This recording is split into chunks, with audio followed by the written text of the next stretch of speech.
Hey everybody, Robert Gloria here, Open Up Community Coach. And I just saw a lot of questions about Unit 3 in grade 7. And so I just wanted to put a quick video together to just show you the overview of the unit and hopefully answer some of the questions that you have. So Unit 3 is all about measuring circles. Specifically, we're focusing on the circumference and the area of a circle. And so this is actually one of my favorite units of all time because it's just really beautiful how it kind of just connects to the previous two units, and it frames or it presents circumference and area in a way that students can really like make meaning out of it and remember it. I know that as an adult, I don't remember I never remembered the circle formulas until I actually taught this lesson because it finally made sense.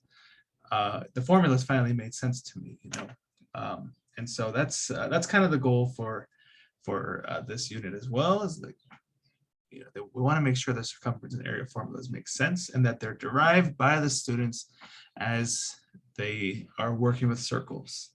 And so we're using the term circle. We'll need to identify the center, diameter, radius, circumference. So those are all really important vocabulary words that we're going to want to review and make sure we're putting on our, making visible in our classrooms. But you'll also see that we're referring to pi as a constant of proportionality. So this is very clearly building off of the previous unit, which is unit 2, where it was proportional relationships. And so I really love that because not only are they learning about circles, it gives them additional practice with the constant proportionality, and it also gives them an opportunity to apply what they learn in unit 2 to a new situation, unit 3. And so we're going to start with lesson 1. As you can see, like this unit is actually a relatively short one. Okay, it goes from lesson 1 to lesson 11. Okay, so 11 lessons. The first part is looking at the circumference of a circle. And so first we start to just kind of measure, remind them what we've learned about proportional relationships. Then we get into actually exploring some circles. And then lesson 3 is when we start to explore circumference. And so I'm going to open this one up because I want to show you this part here. Okay, I want to make sure that you are prepared for this lesson 3 because it's going to require some materials that you probably don't have in your geometry toolkit so far, and it also might take some time to gather, right? So hopefully you have enough time to get all of this stuff together. But lesson 3 is kind of really hands-on, and so the students are supposed to be exploring with different household items. So you want to make sure that you have just circles of a variety of diameters from 3 to 25 centimeters. And here are some examples here. Okay, but students are going to be comparing circles of different sizes. Lesson 2 kind of introduces that idea of a diameter and radius. So, this is where they're kind of applying that. So they may be a little rusty with those terms, but it's a good lesson to reinforce that vocabulary in a real world setting. Empty toilet paper is optional, but I highly recommend it for the warm-up. It just adds more to it, instead of just looking at the picture. If you have a toilet paper tube, they can actually look at it, they can touch it, they can explore it, right? And so that's always nice. And when they do have the toilet paper tube, I do notice that there's always at least one student in the class that decides to cut it. They cut it long ways and they make a big rectangle out of it. And when that first happened, my mind was blown. I did not expect that to happen at all. But now it's becoming more of a common occurrence as I teach Open Up. And so yeah, I mean, that ties in great with lesson 1 where you're looking at polygons. But yeah, if you look at the length and the width of the rectangle, I mean, that's going to give you a lot of information about the toilet paper tube, and students realize that. So it's, again, it's easier and a little better if they have their own toilet paper tube, maybe one per group, I would recommend.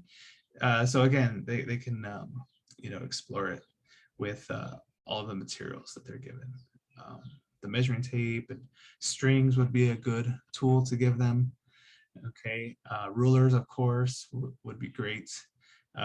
So again, just a real hands-on lesson that students can really get into, especially if we provide them with those materials. So these are just some random objects that you could bring in. The cans would be a pretty good option for them to measure. And they're just going to be comparing the diameters and their circumference, and then realizing that when they divide the circumference by the diameter, you know, a relationship pops up. So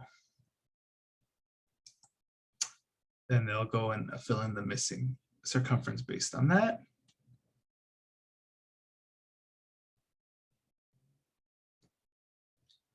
And so by the end of the lesson, they should have an idea roughly of, you know, how big the diameter should be as compared to the circumference.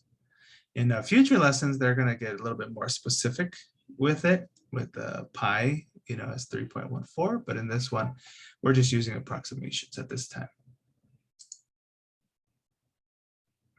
Okay, so then they're going to be applying the circumference. Circumference and wheels. Now, this lesson is optional. Okay, so it is a low priority, and I'll show you on the, this is a guidance plan. This is for the last school year, mostly due to the pandemic that Open Up published. And so you can see here that the first lesson is a medium priority.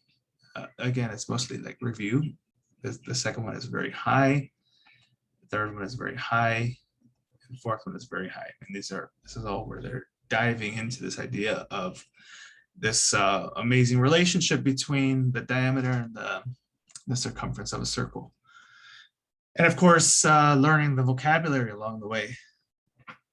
Now this one, the reason why it's optional is because it's a low priority. They apply their understanding of circumference to calculate how far a wheel travels when it rolls a certain number of times. Okay, it's a very solid lesson. I've done it. I love it. But it's more of like a practice lesson, right? And so this is all like the conceptual part of circumference, and this is like applying it and practicing it. Now, as you can see, after this, it goes directly to area. So although it is listed as optional, I hear a lot of teachers saying that, you know, they want to make sure their students have enough practice. And so this is the lesson where they would be getting that practice, just applying their circumference formula here. Okay, so I would leave it in if you have time. If you're really pressed for time, this would be the one to cut, and then maybe find ways to have them practice maybe for homework or some other time. But that's my recommendation based on how I've done it. Period 6 is also low priority. It is a kind of like a review. They're composing and decomposing irregular regions to calculate the area in preparation for estimating the area of circles in the next lesson. Okay, so for me, I would say that if your class, if you'd like, you know, we administer those pre-assessments for the units, and we see, hey, my students are really weak. This particular class, they're really weak with area, right? Like this would be a great lesson to implement. I would say, you know, follow the data, because obviously if they don't remember area for a polygon, you know, it's going to be difficult to apply on circles. So definitely use your pre-assessment data and use your judgment there, but just know that it is just kind of review, and there are no circles involved in lesson 6. Okay, and then we have 6 through 9, where again, we're just exploring. area, relating it to circumference, and then applying it in the same kind of cycle that we did for the circumference. And so the high priority lessons are going to be 7, 8, and 9. These are the lessons similar to the circumference portion of the unit, where students are really learning how area works with circles. There are some really great activities, some hands-on stuff with not a lot of prep involved here, where students they're actually comparing area and noticing that there is not a constant of proportionality for area as compared to circumference. And so this is a really great moment, I think, because if it's not proportional, that's when they have to realize, okay, well, what is it? And then they have to kind of derive the formula that way. And that actually happens in lesson 8 here. They take they're going to cut up some squares and put them into a circle. And what they're going to discover is that it takes about 3.14 squares with the side lengths equal to the circle's radius that they're trying to cover to actually cover the circle. Okay, and so that should set off a light bulb in their heads, like, wait, 3.14, I know that number, right? And then that's when we tie the pi back in. And so area is introduced conceptually as you're fitting 3.14 squares into a circle that has a radius the same side length as the square. I think it's just amazing, and even more so because they're able to like do it themselves and see it and come up with a number. So yeah, I think it's a great way to teach area. And then of course applying it is when we formally introduce the formula. But at this point, it should be derived by the students that the circumference and area of the circle is going to be pi r squared. And then they're going to apply that problem to areas of circles. And then, like I said, a relatively short unit, lesson 10 and 11 are the last ones. These ones are really cool lessons because this one, they're looking at real world objects, like a plate, and they're asking like, hey, if you cover this plate by, with cheesy balls, what are we doing? Is that are we measuring the circumference of the plate or the area of the plate? And so there's a lot of other examples in the activities here. Like for example, you're spreading frosting on a cookie. So I've had a lot of success with this one for sure. It's a great way to just see how students are doing with understanding circumference related to ratio, just conceptually. And so that one is a pretty strong lesson, I would say, because we just learned 2 major formulas for circles. And so now it's like, now can we apply them in a situation properly? This last one, stained glass windows, it has medium priority, and it's considered optional.